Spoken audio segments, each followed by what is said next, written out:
কিরণমালার পোশাক এই কক্ষের বাইরে গেল কি করে?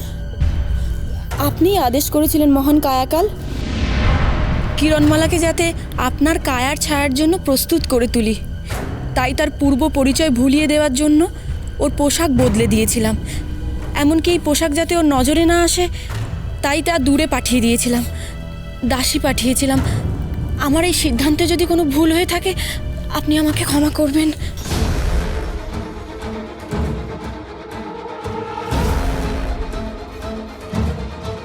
চন্দ্রমল্লিকার উপস্থিত বুদ্ধির জোরে এই যাত্রায় আমি বেঁচে গেলাম। কি ভেবেছো তুমি কায়াকাল? এই পোশাক পরিয়ে আমাকে বশ্যতা স্বীকার করাবে? কোনোদিনও না। আমি তোমার বন্দী হব না। আমি কিরণমালাই থাকবো। কেউ আমাকে বদলাতে পারবে না। এত বড় স্পর্ধা তোমার? তুমি মহান কায়াকালের সামনে অবজ্ঞতা করো? কিন্তু কিন্তু মহান কায়াকালের উদ্দেশ্য করতে সফল চন্দ্রমল্লিকারই কাজে সকল। কটকটি, তুমি না জেনে আগে পিছে কায়াকালের ঘুম ভাঙালে খামোকা মিছে। অসময়ে আমার ঘুম ভাঙানোর সাহস কারণ নেই। এই অপরাধের শাস্তি চরম।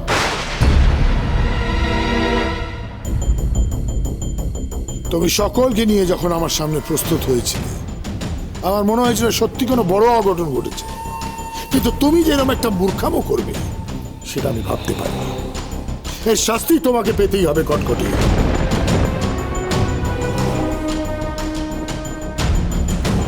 তুমি আমাকে শাস্তি দেবে কায়াকাল।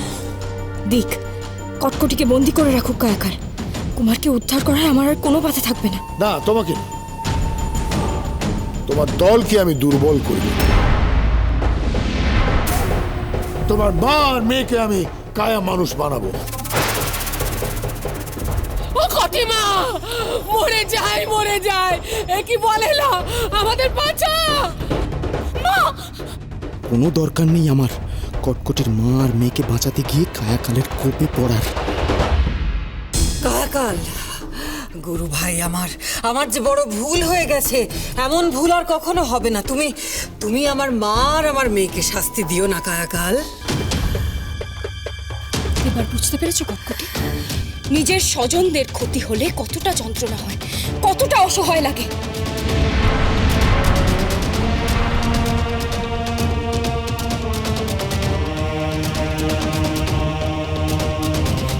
ও মা, কিরণমালাকে ছাড়ো, আগে আমাদের বাঁচাও। কায়াকালের কাছে চাইতে হলে মার্জনা, নতজানু করে করো প্রার্থনা।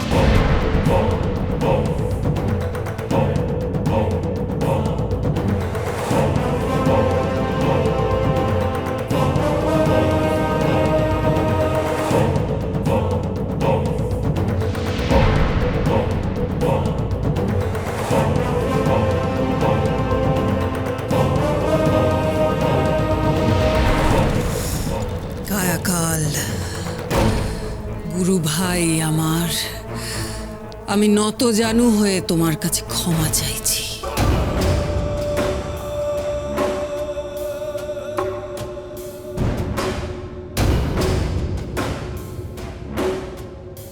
এর শোধ আমি তুলবই কায়াকাল।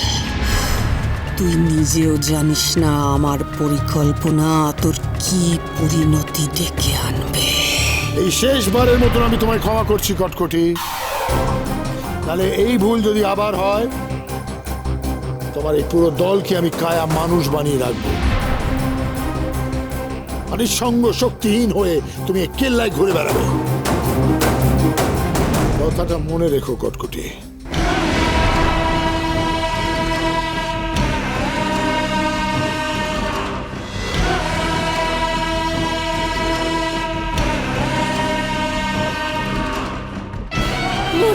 মরে যাই। চল না, আপনি চল। হাই লাকটি মার।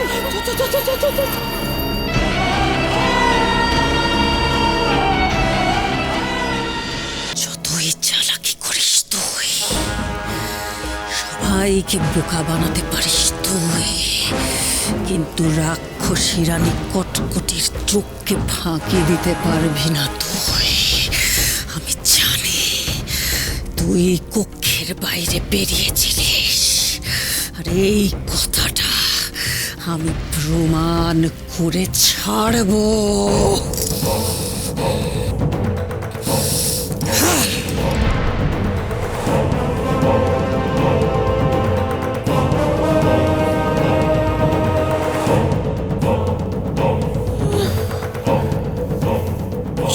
বাঁচান বেঁচে গেছি। যা জব্দ হলো কটকটি, বেশ হতো ওই রাক্ষস দুটোকে ধরে কায়া মানুষ বানালে। চন্দ্রমল্লিকা, আজ তোমার বুদ্ধির জোরে আমরা বেঁচে গেছি, কিন্তু আমাদের হাতে বেশি সময় নেই। যা করার আজ রাতে শেষ প্রহরের মধ্যেই করতে হবে। কটকটিরা কায়াকালের কাছে ধমক খেয়ে একটু দমে গেছে, এদিকে আসার আর সাহস পাবে না। এই সুযোগ। কিন্তু সবার আগে কিরণমালা, আমাকে মুক্ত করো।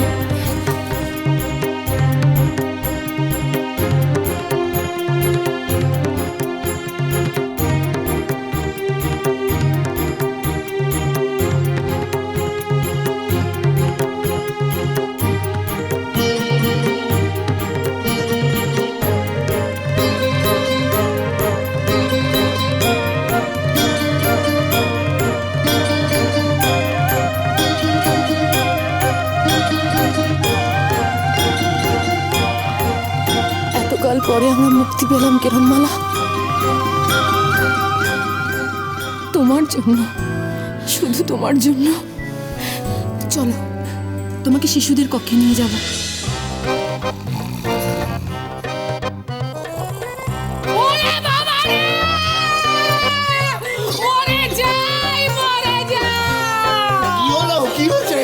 কি হয়েছে?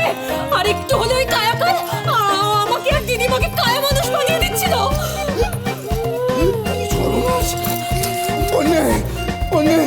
শিগগিরই এখান থেকে চলো, নইলে কায়াকাল আমাদের সবাইকে ওই কাপড় মুড়ি তুলি কায়া মানুষ বানিয়ে দেবে। একটা কথাও কেউ বলবে না। আমার মাথায় আগুন জ্বলছে, আগুন! সবার সামনে কায়াকালের কাছে আমাকে নতজানু হয়ে ক্ষমা চাইতে হয়েছে। সকলের সামনে কিরণমালা তার বুদ্ধি দিয়ে আমাকে হারিয়ে দিয়েছে। এর প্রতিশোধ আমাকে তুলতেই হবে। নকুলটা কোথায় গেল? সত্যি তো এখানেই তো ছিল। নকুল, বাবা নকুল কোথায় গেল? নকুল কোথায় গেল? এখানেই ছিল। কোথায় গেছে নকুল? কোথায় গেছে? নিশ্চয়ই পালিয়েছে, তাই না? বলো, তুমি কি করছিলে? এই মুখ পোড়া তো ঘুমোচ্ছিলে না? আমি করলে ঘুমোচ্ছিলে?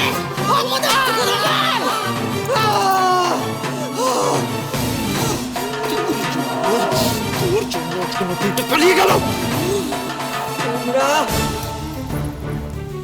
তুমি রঙ্কার আর বজ্রমালা, তোদের যে আমি একটা কাজ দিয়ে গেছিলাম,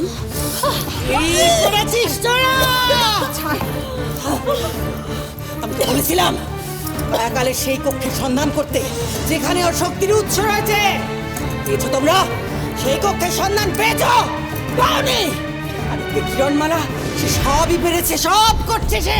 এমনকি এই কেল্লার বন্দিনীদেরও হাতে করে নিয়েছে। তোমার সন্ধান করবেই আমি নিশ্চিত। আর আমরা কিচ্ছু করতে পারবো না, কারণ আমাদের কোনো মায়া, কোনো শক্তি এই কেল্লায় কাজ করছে না। যতক্ষণ না কায়াকালের শক্তির উৎস আমরা খুঁজে বার করব, ওই কক্ষ খুঁজে না বার করলে আমরা কিচ্ছু করতে পারবো না। কটকটি, কায়াকালকে আমি প্রতিদিন একটা গোপন কক্ষে একদম একা ঢুকতে দেখেছি।